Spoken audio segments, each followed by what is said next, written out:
শুভ দুপুর প্রিয় দর্শক, আপনাদের সকলকে আমন্ত্রণ জানাচ্ছি আর চ্যানেল আয়ের পর্দায় আপনাদের প্রিয় আয়োজন ফ্রেশ প্রিমিয়ামটি তারকা কথনে। এবং দর্শক, আজ আমাদের এই পর্বতে আছেন একজন বিশেষ মানুষ। আপনারা সকলেই জানেন, স্বাধীনতা পরবর্তী সময়ে বাংলাদেশে ব্যান্ড সঙ্গীতটা খুব বেশি জনপ্রিয় হয়ে ওঠে। ফিডব্যাক, মাইলস, সোলস এরকম সব জনপ্রিয় ব্যান্ড আমাদের সকলের মাঝে পরিচিত হয়ে ওঠে এবং আমরা সকলেই খুব দারুণভাবে উপভোগ করি এই ব্যান্ড সঙ্গীতগুলো। এবং এর মধ্যে আরও একটি ব্যান্ড আছে যেটির নাম হলো মাকসুদ ও ঢাকা। এই ব্যান্ডের সব গানগুলোই কিন্তু ভীষণ জনপ্রিয় হয় এবং এই ব্যান্ডের যিনি লিড, আমাদের সকলের যে মানুষটি প্রিয়, তাকে আমরা চিনি ম্যাক ভাই নামে। এবং তিনি এই ব্যান্ড সঙ্গীতের একজন জনপ্রিয় তারকা, আমাদের সকলের প্রিয় মানুষ। আজ আমাদের তারকা কথনে অতিথি হিসেবে এসেছেন। চলুন স্বাগত জানাই তাকে। আমন্ত্রণ জানাচ্ছে শুভ দুপুর মাকসুদ হক আপনাকে। শুরুতেই জানতে চাইবো, আজকে ব্যান্ড সঙ্গীত নিয়ে কথা বলার আগেই যে ব্যাপারটি চলে আসবে সেটি হলো এই ব্যান্ড সঙ্গীতের একটি উজ্জ্বলতম নক্ষত্র, তাকে আমরা হারিয়েছি, শাফিন আহমেদ। তার কথা দিয়েই শুরু করতে চাই। তার সাথে আপনার পরিচয় এবং ব্যক্তি শাফিন আহমেদ সম্পর্কে কি বলতে চান? শাফিনের সাথে আমার পরিচয় কলেজ লাইফ থেকেই। আমরা কলেজে আমার সে জুনিয়র ছিল 2 বছরের, কিন্তু খুব বন্ধুত্ব ছিল আর কি।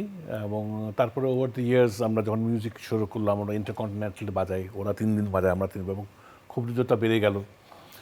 বাসায় আসা যাওয়া, তার বাসায় গিয়ে কবি ভবন যেটা 28 নম্বর রোডে ছিল, সেখানে যেতাম, আড্ডা হতো সেখানে।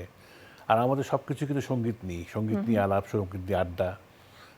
তবে বই আদান প্রদান, মানে আমাদের মিউজিকের কর্ডের বই পাওয়া যেত সে সময়। তখন তো ইন্টারনেট নাই, কিছু নাই, তো গান শুনতাম ক্যাসেটে, আর কর্ডগুলো বই পাওয়া যেত, সেগুলো বইগুলো আসতো কারেক্টি কর্ডগুলো তোলার জন্য আর কি।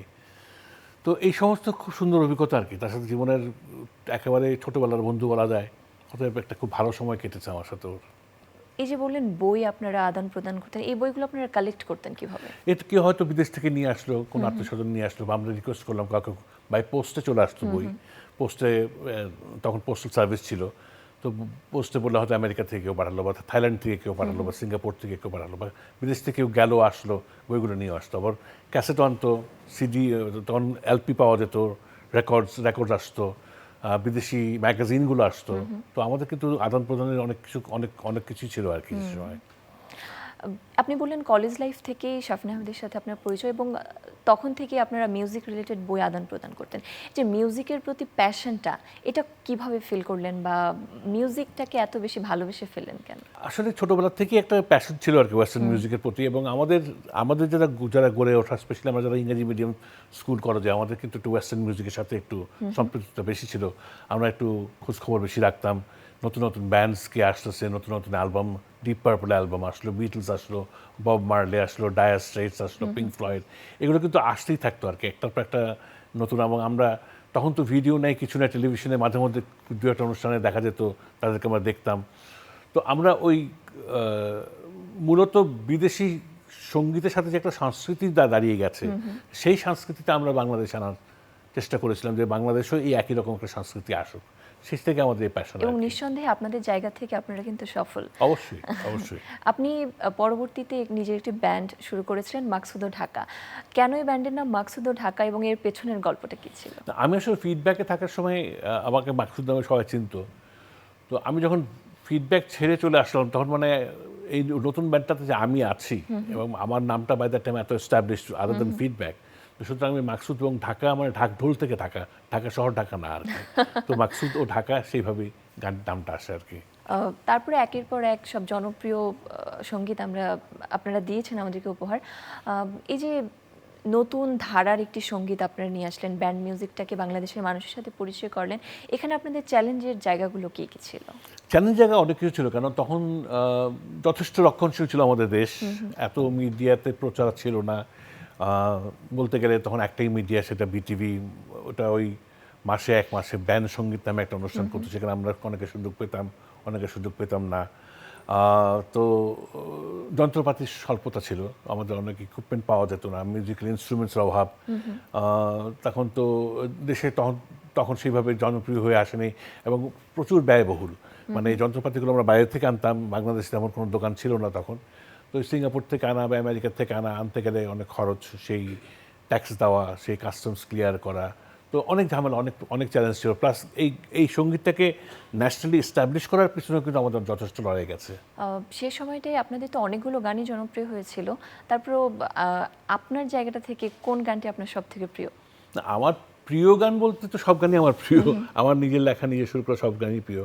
কিন্তু ওই ধন্যবাদের ভালোবাসা ফিডব্যাকের সময় করার সেই গানটা, সেটা আমার অত্যন্ত প্রিয়। আর মাকসুদুর ঢাকার প্রাপ্তবয়স্ক নিষিদ্ধ পুরো অ্যালবামটাই আমার প্রিয় আর কি। আপনি বললেন সে সময়টাই বাইরের দেশের বিভিন্ন ধরনের যারা পপ তারকা ছিলেন তাদের একটা ইনফ্লুয়েন্স আপনাদের ছিল এবং আপনারা অবশ্যই। ওই ধারাটাকে বাংলাদেশে এস্টাবলিশ করতে জি। চেয়েছিলেন। তো বাইরের অনেকগুলো পপ তারকার নামই আপনি বললেন, কোন তারকার ইনফ্লুয়েন্স আপনার মধ্যে আপনি বেশি ফিল করেছেন, বা কাকে ওই সময়টা ইন্সপিরেশনের জায়গাতে দিয়েছিলেন? যে কোনো একজন তারকা বা দুজন তারকার নাম বলা যাবে না, একাধিক ছিল। তো বেসিক্যালি আমাকে অ্যাট্রাক্ট করতো বব মার্লে, খুব বেশি রকম অ্যাট্রাক্ট করতো, কারণ তার একটা বিপ্লবী মেসেজ ছিল। গিল স্কট হ্যারন, তার নাম হয়তো বাংলাদেশ অনেকে জানেই না, খুব খুব বড় মাপের জ্যাজ মিউজিশিয়ান। তারপরে সিসিআর, তারপরে ছিল অনেকেই ছিল, ক্লিফ রিচার্ড থেকে শুরু করে, অ্যান্ডি সামার্স থেকে শুরু করে, পুলিশ যে ব্যান্ডটা ছিল, সব মিলিয়ে আর কি, মোটামুটি ব্যান্ড সোলো মিলিয়ে আর কি একাধিক এটা অনুপ্রেরণার উৎস ছিল আমাদের। আপনার ওই সময়কার অনেকগুলো গান আমরা শুনেছি, তার মধ্যে মৌসুমী যেই গানটি, এই গানটি অনেক বেশি পপুলার হয়েছিল এবং পরবর্তীতে আমরা কিন্তু ফিল্মেও গানটি পেয়েছিলাম। এবং এই গানটি যে ব্যাপকভাবে জনপ্রিয়তা পেল, জনপ্রিয়তার কারণ হিসেবে আপনি কি মনে করেন? না, মৌসুমী গানটা একটু ক্লিয়ার করি। মৌসুমী গানটা তো ফিল্মের তো আমার ভার্সনটা ছিল না, এটা অন্য একটা ভার্সন ছিল। মৌসুমী গানটা আসলে অহেতুক একটা প্রেমে পড়া, অহেতুক একটা বিড়ম্বনা, একটা অহেতুক সে আমলে একটা ফ্রাস্ট্রেশন, একটা একটা ফ্যাশনের মতো ছিল। তো মৌসুমী কারে ভালোবাসো তুমি, আজকে সে আজকে অমুককে ভালোবাসতেছে, কালকে তমুককে ভালোবাসতেছে, এই যে একটা যে প্রেমের ভিতরে যে একটা দোটানা সবাই ফিল করে আর কি, সেটাই বোধহয় একটা এটা এটা জনপ্রিয় হওয়ার অন্যতম কারণ। মাসুদ ভাই, আপনাকে আমরা একজন সঙ্গীত শিল্পী থেকে শুরু করে আমরা কিন্তু অ্যাক্টিভিস্ট হিসেবেও দেখি, আপনার লেখালেখিও দেখেছি আমরা। তো এই মিউজিক্যাল ক্যারিয়ারের সাথে এই জিনিসগুলো ব্যালেন্স করতেন কিভাবে? আসলে লেখালেখিটা আমার ছোটোবেলা থেকে একটা অভ্যাস আর কি। গানের আগ থেকেই লেখি, বিভিন্ন পত্রিকায়, ছোটো ছোটো পত্রিকায়ও লিখেছি, বড় বড় পত্রিকায় লিখি। তো আমার ব্যালেন্সটা মানে মূলত আমার আমার আমার কিন্তু ইন্টারেস্টটা অনেক, শুধুমাত্র গান ছাড়াও কিন্তু আমার অনেক বিষয়ে ইন্টারেস্ট আছে। রাজনীতি নিয়ে আছে, সংস্কৃতি নিয়ে আছে, বাউল সঙ্গীত নিয়ে আছে, তারপরে মানুষের মানুষের বিভেদ, তারপর কবিতা আবৃত্তি। আমার একাধিক কবি বন্ধু বান্ধব আছে, লেখক বন্ধু বান্ধব আছে। তো আমার কিন্তু পরিধিটা বেশ বড়। সেদিক দিয়ে তো সবার অনুপ্রেরণায় আমি একটু কম বেশি লেখালেখি করে সবাই একটু ইন্সপায়ার করছে আমাকে, মাসুদ ভাই আরও লেখো। তো এই লিখতে লিখতে তো মোটামুটি 2-3টা বই আমার হয়ে গেছে, পাবলিশড বই প্রায় 4টা আমার অলরেডি। এবার এই বছর একটা বই বেরিয়েছে, সেটা যে করোনার সময়টা, যে করোনার বিষয়টা আমরা ভুলেই গেছি প্রায়। তো সেই করোনার করুণ কাহিনী, সে প্রতিদিনের যে একটা মানে প্রতি সপ্তাহে একটা প্রতি সপ্তাহে আমি একটা লেখা লিখতাম, সারা সপ্তাহ কী হলো, করোনা নিয়ে কার কী দুঃখ বেদনা সব মিলিয়ে আর কি। তো ওই বইটা বেশ সমাদৃত, করোনার করুণ কাহিনী এবার এবার বই মেলা এসছে। তো এরকম আমার প্রায় 5টা বই চলে এসছে আর কি, বাজারে পাওয়া যায় আমার পাবলিশ এবং বই। এই মুহূর্তে যদি বলি যে কোন বিষয়টা নিয়ে ভাবছেন বা পরবর্তী বই কি নিয়ে লিখতে চান, কি বলবেন? এই মুহূর্তে ভাবনা চিন্তাগুলো একটু আন্তর্জাতিক হচ্ছে। সারা বিশ্বের যে অবস্থা যা দেখছি, শুধুমাত্র বাংলাদেশেই যে অবস্থা একটু খারাপ সময় যাচ্ছে তা না, সারা বিশ্বে কিন্তু ওভারঅল একটা টানাপোড়েনের ভিতরে, সারা বিশ্ব টানাপোড়েনের ভিতরে পড়ে গেছে। আমেরিকাতে ইলেকশনের আগ দিয়ে একটা গণ্ডগোল, বিভিন্ন দেশে বিভিন্ন সমস্যা, আমাদের দেশেও কিছু সমস্যা চলছে ইতিমধ্যে, যেটা আমরা আশা করছি খুব তাড়াতাড়ি ঠিক হয়ে যাবে। তো সব মিলিয়ে একটা অস্থিরতা চলছে আর কি সারা বিশ্বে। সেই অস্থিরতা নিজের ভিতরেও কিছু কাজ করছে। তো সেটা এখনও দমিয়ে রেখেছে আর কি, দেখা যাক সামনে যদি এই দিনে কিছু লেখা যায়। আমরা সেই পরবর্তী বইটির অপেক্ষায় আছি এবং আশা করি আপনার দারুণ একটি বই আমরা পাবো। আপনি যে বললেন যে লেখার সময় কিংবা সেটা বই হতে পারে, সেটা গান হতে পারে, কোন জিনিসটা আপনাকে সব থেকে বেশি অনুপ্রাণিত করে? সেই যে সময়টা আমার আসলে স্পেসিফিক্যালি আগের থেকে অনুপ্রেরণা আসে, মানে স্পেসিফিকলি আমি যেই মুহূর্তে যেটা আমাকে ইন্সপায়ার করে আমি সেটা নিয়ে লিখি। যেমন করোনার সময় কিছু করার ছিল না, ঘরে বন্দি, কিছু করার নেই, তো ওই সারা সপ্তাহ ধরে একটা লেখা লিখতাম, লিখে ওটাকে ঢাকা ট্রিবিউনে পাঠানো হতো, সেখানে তারা পাবলিশ করতো। তো লেখার বিষয়টা এক এক সময় এক একটা ইন্সপায়ারেশন হয়, মানে আসলে স্পেসিফিকলি কোন জিনিসটা আমাকে ইন্সপায়ার করবে এটা বলা কিন্তু মুশকিল। যে কোনো সময় যে কোনো জিনিস আমাকে ইন্সপায়ার করতে পারে টু রাইট। এখন বর্তমান কর্মব্যস্ততা থেকে যদি জানতে চাই, কর্মব্যস্ততা তো এখন একটু একটু ধীর গতিতে চলছে দেশের যে সমগ্র অবস্থা মিলিয়ে। তো সামনে আমাদের একটা ট্যুর হওয়ার কথা ছিল কানাডাতে এই মাসের আগস্ট মাসের শেষে, সেটার জন্য প্রস্তুতি নিচ্ছি। যদি সব কিছু ঠিক থাকে তাহলে হয়তো আমরা আগস্টের শেষ সপ্তাহে আমরা কানাডাতে পাড়ি জমাবো with the full band, perform করতে যাবো আমরা। বাহ, চমৎকার। আপনার কাছে যেহেতু আপনি বই লিখছেন এবং অনেক বিষয় নিয়ে আপনার ধারণা আছে, লিখছেন, সুফিজম এই ব্যাপারটা নিয়ে আপনার কাছে জানতে চাই। সুফিজম বলে আলাদা করে কোনো কিছুই নেই। সুফিজম হলো ইলমে তাসাউফ, যেটা ইসলামের একটা খুব বড় ধরনের পাঠ্য, এবং আল্লাহর সাথে মানুষের প্রেমের সম্পর্ক নিয়েই এখানে বোঝানো হয়েছে আর কি। মানে আল্লাহর সাথে মানুষের যে আত্মার একটা যোগাযোগ সবসময় থাকে, সেটা নিয়ে ইলমে তাসাউফটা হলো যে ইলমে শারিয়ার উপরে, শারিয়া আমাদের বেসিক জ্ঞানটা দেয়, তার উপরে যদি কিছু থাকে সেটা হলো ইলমে তাসাউফ। তাসাউফের জ্ঞানটা হলো সবচেয়ে বড় জ্ঞান। মানে ইসলাম, আল্লাহ, রসুল্লাহ কি, মানুষ কি, সব কিছু বোঝানো। এটা একটু জ্ঞানের বিষয়, এটা কিন্তু আলাপের বিষয় না। এটা এক একজন ধারণ করে, এবং আমাদের বড় বড় সুফি সাধকরা এসছেন এবং গেছেন এই ভূখণ্ডে আমাদের। তো সুতরাং সুফিজম নিয়ে আমার একটা ইন্টারেস্ট সবসময় ছিল, এখনও আছে। পড়াশোনা করি আর কি, এই নিয়ে যখন সুযোগ পাই তখনই পড়ি। বাহ। এবং আমরা দেখি যে যে কোনো শিল্পীর ক্ষেত্রে শুধুমাত্র যে তার কাজ গান গাওয়া এমনটা না, বিভিন্ন ধরনের বিষয় নিয়ে যে জ্ঞান থাকতে হবে এই ব্যাপারটাও খুবই গুরুত্বপূর্ণ। আপনি এই যে সুফিজম নিয়ে আপনার একটা মন্তব্য কিংবা অন্যান্য বিষয় নিয়ে আপনার যে ধারণা, আপনার সঙ্গীতে লেখার সময় এটার কোনো ইনফ্লুয়েন্স থাকে কিনা? না, জ্ঞান তো লিমিটেড থাকতে পারে না। আমি অন্তত আমি নিজে যে আমি সমস্ত কিছুই চর্চা করি, সমস্ত কিছু জানতে চাই। আমার জানার আগ্রহটা কিন্তু ছোটোবেলার থেকে খুব বেশি। সব কিছু বিষয়ে আমার জানার একটা আগ্রহ, একটা কিউরিওসিটি সবসময় থাকে। এখনও প্রতিদিন 1 ঘন্টা 1.5 ঘন্টা ধরে পত্রিকায় পড়ি, জানতে চাই পত্রিকায় কোথায় কী হচ্ছে না হচ্ছে সারা বিশ্বে। টেলিভিশন দেখি, টেলিভিশনে কিন্তু মানুষে সিনেমা দেখে বা কোনো টক শো দেখে বা কোনো, আমি কিন্তু নিউজ দেখি সারা বিশ্বে। আল জাজিরা, বিবিসি, CNN, দশ বলে, আমার নিউজ ডকুমেন্টারি এগুলো আমাকে খুব আকৃষ্ট করে, এবং দেখি কেন এগুলো দেখে আমার মনে হয় যে আমি জ্ঞান আহরণ করতে পারছি। তো সুতরাং যেগুলো আমাকে আকৃষ্ট করে সেগুলো সব জ্ঞান ভিত্তিক। ডিসকভারি দেখি, ন্যাশনাল জিওগ্রাফিক দেখি, এগুলো দেখলে পরে আমার মনে পশু পাখি দেখার থেকে, মানে মানুষের এই মারামারি দেখার থেকে পশু পাখি দেখা অনেক ভালো। তো এগুলো দেখি। তো এগুলো সব মিলিয়ে আমার জ্ঞানের একটা পরিধি বেড়ে যায় আর কি, স্বাভাবিকভাবেই। বাহ, চমৎকার। আপনি এক কথায় যে টানাপোড়েন বলি বা বিভিন্ন ধরনের অস্থিরতা বলি, এই জায়গাটা থেকে সরে এসে আপনি একটু অন্য দিকে ডাইভার্ট হতে চান এবং টক শো বা যেই জিনিসগুলোতে আপনার ইন্টারেস্ট সেগুলোই দেখতে বেশি পছন্দ করেন। দারুণ। আরও একটি বিষয় আপনার কাছে জানতে চাইলাম, আপনি যখন গান শুরু করলেন ব্যান্ড সঙ্গীতে, নতুন ধারার একটি সঙ্গীত বাংলাদেশে আসলো, সেই সময়টাই কিন্তু আমরা দেখতাম যে শুধুমাত্র যে একটা মিউজিক ডেলিভার করছে এমনটা না, সে সময় আপনাদের যে ফ্যাশন কিংবা আপনারা মানে বিদেশি ধারাটাকেও আনতে চেয়েছিলেন ওই সময়টা, আপনাদের গেট আপে সেই জিনিসটা আমরা দেখতে পাই। এইটা করার কারণ কি ছিল? না, আসলে কথা ছিল যে আমাদের দেশের তারুণ্যের ভিতরে একটা চেঞ্জ আনার খুব প্রয়োজন, এবং আমাদের এখন তো যেমন everybody is well dressed, because সবাই দেখতে পাচ্ছে, সবাই এখন সারা বিশ্বের ট্রেন্ডটাকে টেলিভিশনে দেখতে পাচ্ছে, স্যাটেলাইট টিভিতে দেখতে পাচ্ছে, ইন্টারনেটে দেখতে পাচ্ছে। তো আমাদের সময় তো সেটা ছিল না। তো আমরা মোটামুটি যা দেখতাম, মোটামুটি যা ড্রেস আপগুলো দেখতাম, সেগুলো আমরা কপি করার চেষ্টা করতাম। সুতরাং আমাদের দেখে যেন মানুষ ইন্সপায়ার্ড হয়ে আমাদের মতো ড্রেস করে, এবং সেটা কিন্তু করতো অনেকেই। আমাদের দেখে অনেকে ইন্সপায়ার্ড হয়ে এভাবে ফ্ল্যাশি ড্রেস পরা শুরু করছে, বা জিন্স পরা শুরু করছে, বা টি-শার্ট পরা শুরু করছে, বা বিভিন্ন ধরনের মাথায় ব্যান্ডানা বানা, গামছা বাঁধা, এগুলো আমরা করেছি ইচ্ছা করি যে মানুষ দেখুক। এবং এটা আমরা শুধু গান গেয়েছি তা কিন্তু না, আমরা ফ্যাশন স্টেটমেন্টও দিয়েছি। তো ফ্যাশন স্টেটমেন্টও কিন্তু ভেরি ইম্পর্টেন্ট। প্রত্যেকটা ব্যান্ডই কম বেশি তাই কিন্তু করেছে। প্রত্যেকজন এক একজন ফ্যাশন আইকন ছিল। শাফিন আহমেদ খুব বড় ধরনের একটা fashion icon, one of the biggest fashion icon in music যেটা বলা যায়। কেন আমাদের সবাই কিন্তু গান বাজনা করেছি, কিন্তু কোনো একটা ফ্যাশন হাউসের একটা ব্র্যান্ড অ্যাম্বাসেডর কিন্তু একমাত্র শাফিনই হয়েছিল। এই পর্যন্ত আমাদের আর অন্য কেউ হয়নি। সুতরাং ব্যান্ড মিউজিকের সাথে ফ্যাশনের খুব বড় ধরনের একটা বিষয় আছে আর কি। এবং আমরা স্ক্রিনে আপনাকে এবং শাফিন আহমেদকে দুজনকেই দেখতে পাচ্ছি একটি ছবি, এবং সেই সময় আপনাদের দুজনের যে একসাথে কাজ করা, গান করা, এবং দুজনের ফ্যাশন স্টেটমেন্ট যে সম্পূর্ণ রকম আলাদা, দুই রকম আপনারা মেসেজ কনভে করছেন আপনাদের স্টেটমেন্টের মাধ্যমে, এটি আমরা খুব স্পষ্টভাবেই বুঝতে পারছি। ব্যান্ড সঙ্গীতের কথা আসলো, বর্তমান ব্যান্ড সঙ্গীতের যে ধারাটি এখন অব্যাহত আছে, এ প্রসঙ্গে আপনি কি বলতে চান? খুব ভালো যাচ্ছে। আমার মনে হয় যে এখন নতুন নতুন গান অনেক আসছে, এখন সমস্যা হচ্ছে আমাদের সময় যা হয়েছিল এখন একই সমস্যা। মানে আমরা যখন গান শুরু করি আমাদের গানকে অপসংস্কৃতি, মানুষের আমাদের কথা বুঝে না, আমরা হইচই করি, লম্বা চুল রাখি, আমাদের কথার মাথা মুন্ডু কেউ কিছু বোঝে না, এই ধরনের মানে গানগুলো তখনও তৈরি হয়নি কিন্তু। তো এখন যে সঙ্গীত হয়েছে সেটার জন্য কিন্তু সমস্ত সারা বাংলাদেশে কিন্তু টান তৈরি হয়নি, কিন্তু হচ্ছে। এখন ইন্টারনেটের কল্যাণে হোক, মিউজিকের ইউটিউবের কল্যাণে হোক, কিন্তু সঙ্গীত কিন্তু ছড়িয়ে গেছে।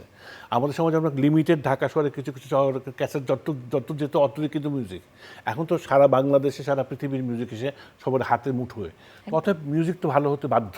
তো মিউজিক খুব ভালো মিউজিকই হচ্ছে আমাদের দেশে এই মুহূর্তে। আই এম ভেরি এনকারেজ আর কি। আপনারা তো এই ব্যান্ড সঙ্গীতের ধারাটি শুরু করেছিলেন, কিন্তু এখন আমরা দেখছি অনেক ধরনের ব্যান্ডই আছে এবং আপনি তাদের প্রশংসাও করলেন। আপনার পছন্দের কোনো ব্যান্ড আছে কিনা তরুণদের? না, অনেক একাধিক ব্যান্ড আছে, যেমন ক্রিপ্টিক ফেট, তারপরে নেমেসিস, তারপর আর্টসেল, ওয়ারফেস অবশ্যই একটা পুরনো ব্যান্ড, আমাদের সময়কার, আমাদের পরবর্তী ব্যান্ড। তো নতুন ব্যান্ডগুলোর ভিতরে কিন্তু খুব স্ট্রং লিরিক্স আছে, মিউজিকও খুব পাওয়ারফুল, এবং আমি মনে করি যে সামনে 10 বছরের আমরা বাংলাদেশের পুরো সঙ্গীতের আবহাওয়াটা চেঞ্জ করে দিবে এরা, এটা আমি বিশ্বাস করি। একজন সিনিয়র এই জায়গাটা থেকে, তাদের থেকে আপনি তো নিশ্চয়ই সিনিয়র, শুরু করেছিলেন আপনারা, তাদের প্রতি আপনার কোনো সাজেশন বা কোনো অ্যাডভাইস থাকবে?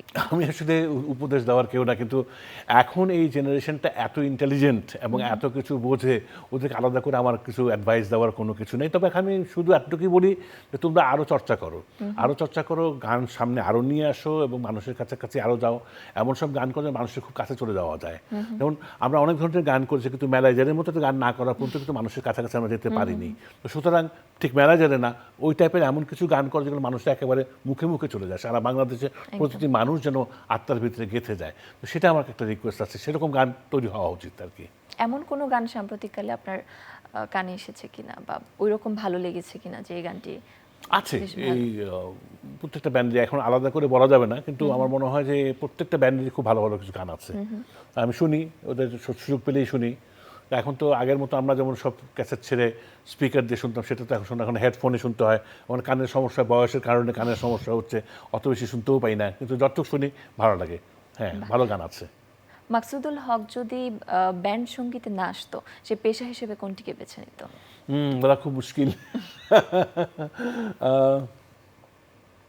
ছোটবেলায় ইচ্ছা ছিল খুব বেশি, অনেক বড় ধরনের ইচ্ছে যে আমি অ্যাস্ট্রোনট হব, চাঁদে যাব ইত্যাদি, বা স্পেসে যাব, এই ধরনের ছোটবেলায় ইচ্ছা ছিল। তো আমার মনে হয় যে আমি যদি সাংবাদিকতাই বোধহয় করতাম, যদি সঙ্গীত না আসতাম, তো সাংবাদিকতাতে আমার খুব একটা প্রিয়, একটা দুর্বল জায়গা ছিল, তো আমি সাংবাদিকতাই হয়তো করতাম। তাহলে সবকিছু ছেড়ে মিউজিকেই আবার আসলেন কেন? মিউজিকটা ভালো লাগে, মিউজিক ছাড়া আমি বাঁচতে পারবো না। এটা হয়তো এমনই একটা জিনিস যে এমনই একটা নেশা বলা যেতে পারে, বা নেশাটাই যখন আপনার পেশা হয়ে যায় তখন একটা সাংঘাতিক, একটা বড় একটা জিনিস গিয়ে দাঁড়ায়। তো আমার প্যাশন ইজ মাই প্রফেশন, সেটা আমি বলতে পারি।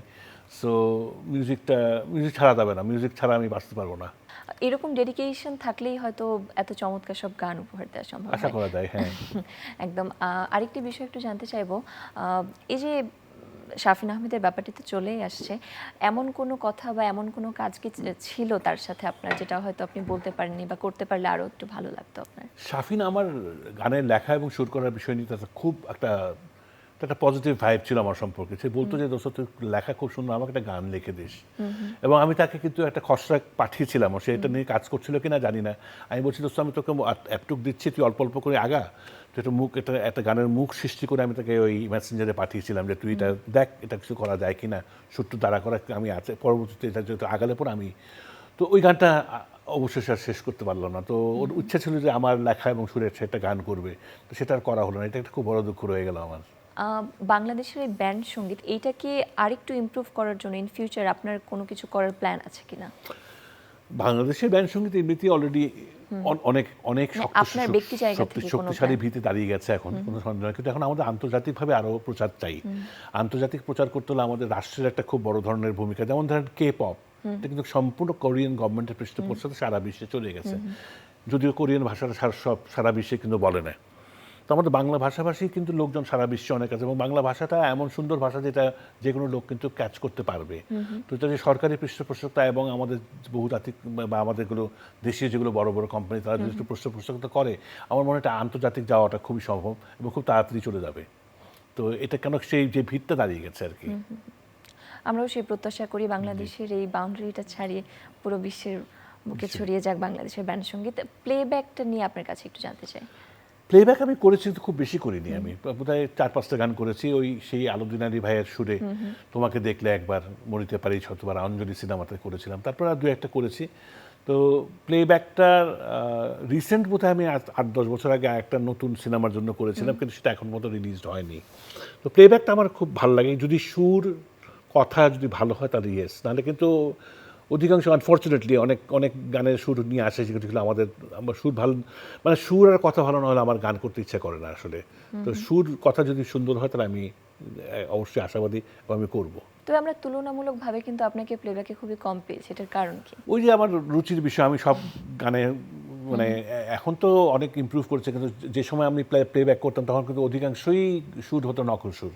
তো নকল সুরে আমি গান করতে একেবারে ইচ্ছা করতো, মানে একটা করে ফেলেছিলাম আনফর্চুনেটলি, গিয়ে দেখি যে খুব সিনিয়র একজন লোক সুর করছে কিন্তু এটা নকল সুর করে ফেললাম।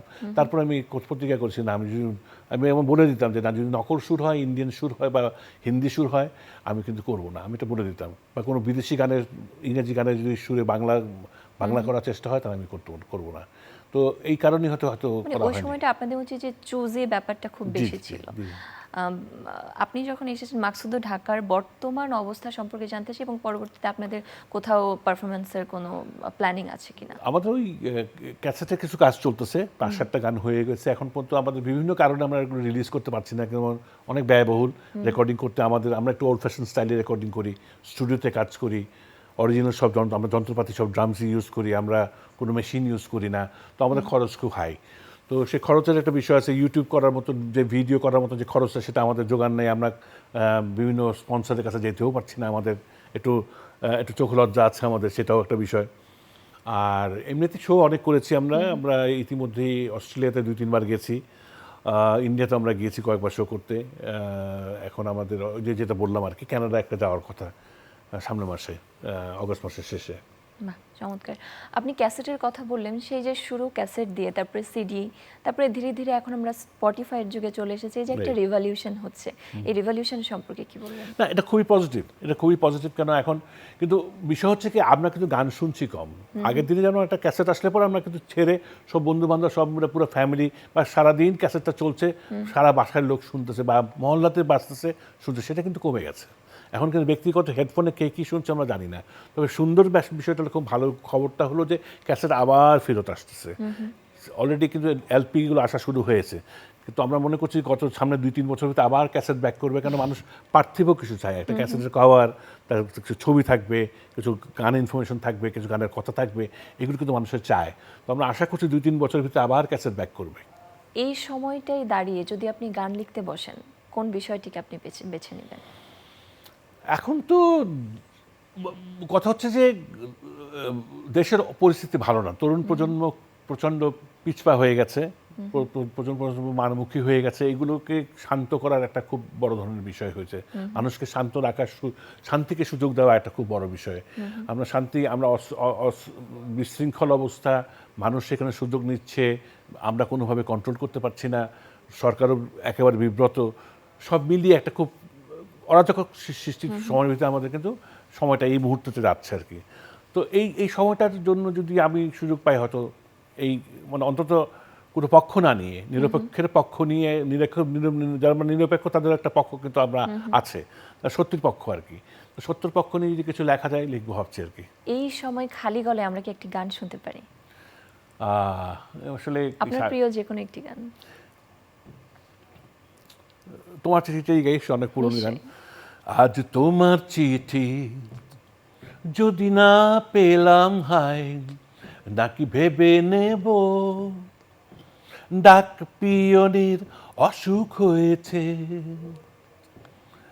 আজ বেলা শেষে যদি খেলা ভাঙে, হায় আমি জেনে নেব আজ আশার মরণ হয়েছে। আমি দিন শেষে যেন রাত্রিতে দেখেছি তোমারই বুক, নাকি তন্দ্রাকে আজ স্বপ্ন ভেবে কেঁদে ভাসিয়েছি আমার বুক। এই এতটুকু তাকে। বাহ, চমৎকার। অনেক ধন্যবাদ মাকসুদ ভাই আপনাকে। শেষ আমরা করেই ফেলবো আর কিছুক্ষণের মধ্যে। তার আগে আরেকটি বিষয় একটু জানতে চাইবো আপনার কাছে। এই যে আপনার গান করা, গান লেখা, মঞ্চে যে গিয়ে পারফরমেন্স করার সময় কোন জিনিসটা আপনাকে আরো বেশি ভালো পারফরমেন্স করার দিকে উজ্জীবিত করে? মানুষের রিয়াকশন অবশ্যই, যদি মানুষ, অনেক সময় আমরা এমনও অডিয়েন্স পাই কোনো রিয়াকশন নাই, হ্যাঁ তালি দিচ্ছে খুব, কিন্তু একটা আবার কিছু কিছু অডিয়েন্স একেবারে চেয়ার ছেড়ে সে নাচানাচি শুরু করতে, ওইরকম একটা অডিয়েন্স পেলে যারা খুব রেসপন্সিভ, একটা এনার্জি ফিল করি আমি, মানে অডিয়েন্সের সাথে একটা এনার্জি ভাগাভাগি হয়, যেটা দেশের বাইরে গেলে খুব বেশি হয়, দেশেও হয় না তা না, হয় কিন্তু কম হয় আর কি। তো ওই ধরনের অডিয়েন্স যদি পাই, ওরকম যদি reaction pi, I can perform better. তো আপনি দেশে এবং দেশের বাইরের কথা বললেন, এই দুই জায়গায় পারফরমেন্সের ক্ষেত্রে মূল পার্থক্যগুলো কি? বিদেশে যারা থাকে না, আমাদের পুরোনো গানগুলো সব তাদের মুখস্থ, কেন ওরা তো বিদেশে থাকে, ওই যে একটা সময় চলে গেছে, ওরা 90 দশকে চলে গেছে বা হয়তো একটু 2000-এর দিকে চলে গেছে।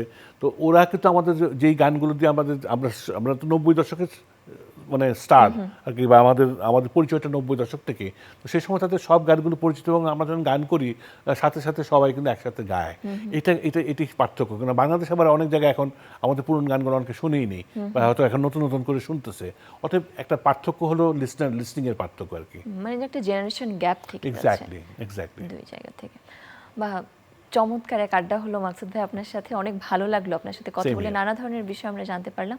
আপনাকে অনেক ধন্যবাদ আমাদের তারকাকথনের সেটে আমাকেও আমন্ত্রিত হয়ে আমন্ত্রণ আসার জানানোর জন্য। ধন্যবাদ। আমরা জি। আয়োজনের শেষ পর্যায়ে চলে এসেছি। আপনার জন্য পাঠক সমাবেশের পক্ষ থেকে রয়েছে একটি শুভেচ্ছা উপহার থ্যাংক ইউ বই, সো মাচ, আমি পৌঁছে দিচ্ছি আপনার থ্যাংক ইউ হাতে। So much. এবং প্রিয় দর্শক, আশা করি আমাদের এই আড্ডা আপনাদের ভালো লেগেছে। আপনারা সকলে ভালো থাকুন, সুস্থ থাকুন, সেই প্রত্যাশা রেখে আজকের আয়োজন থেকে এখানেই বিদায় নিচ্ছি।